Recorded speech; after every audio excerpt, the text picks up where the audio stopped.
work in Tulare, and I've been falling in love with Tulare since the day I moved here. I remember not wanting to move to Tulare, and I just fell in love with the city and what it stands for and where it's going. I believe in the city, and I really enjoy Tulare.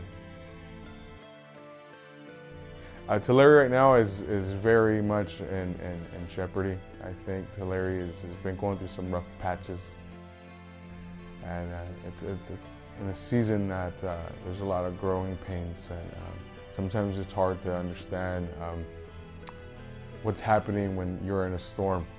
We have to be honest with ourselves, and I think honesty is the best policy, and a lot of times we have to look ourselves in the mirror as a city and say, hey, these are the things that we're lacking, and these are the things that we need to address and need to improve.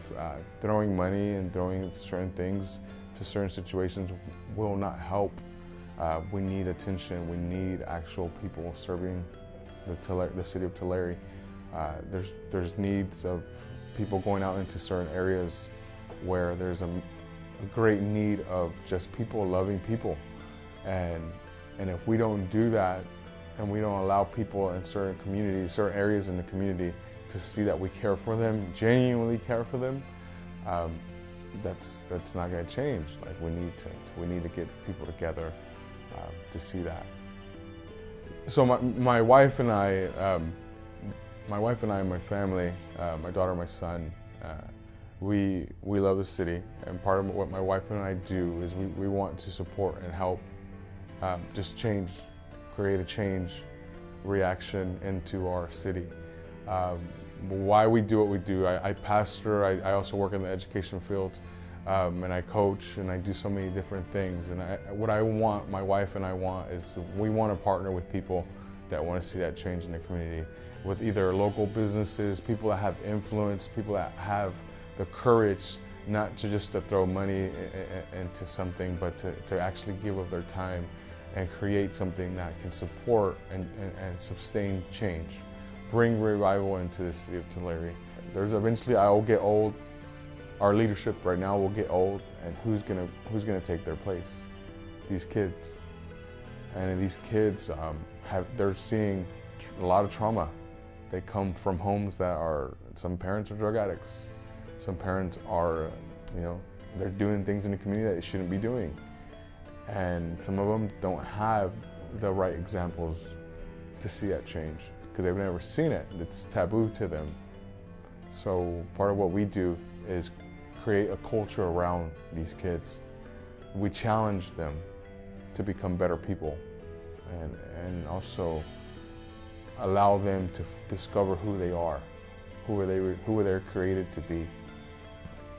I think we need to address certain things in our communities, like the gang situations, the drug and alcohol, prostitution. One of the things that is really plaguing our communities is those things, and it's not the people that something's wrong with the people, it's they're being influenced. And I really believe that if we can become a bigger influence in those communities, in the west side and the east side of Tulare, we can see a change. It's not about putting people in jail. It's not about putting people in rehab necessarily, but those are all things that can change the demographic of the city. But we need to address it with love and love our neighbor, and be able to change those things, because there's a cycle that's happening, and I see a cycle that's continuously happening since I've been in the city, and nobody's addressing those cycles. And that starts with the lack of fathers in the home, lack of mothers in the home, and then those cycles continue to happen. And our leadership in our city, and the leadership that, especially the churches, especially people that are called to be influencers in the community, we need to stand up and we need to address those issues, because, like I said, we need to give of ourselves to see that change. I see a lot of good things for the future of Tulare. I really see our hospital rebuilding and reopening. I see a lot of unity in our communities, especially with leadership in our community. I think if we start servicing the community with a genuine heart and wanting to go into community, in the parts of the community that nobody would ever go into and get to know people, we're going to see a change in Tulare. I see people, businessmen coming into Tulare and building and creating certain things that are going to want to attract people, especially the ag community and the local businesses, especially the downtown area, reviving that. There's a revival happening in Tulare, but before that happens, we have to become aware of what we really need to be honest about. And I think once that happens, we're going to see a huge revival in Tulare, and that means from businesses to education to families. There's just so many things that can happen when we all come together.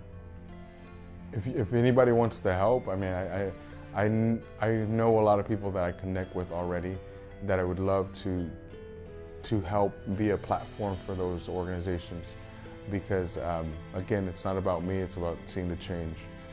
So just contacting me via social media or finding my number and calling me. My phone is always on me, and I will call you back, or I'm free to be able to do that, because I want to see a change. I'm not going to ignore it. I want to do it together, and the mission is real. The mission is happening.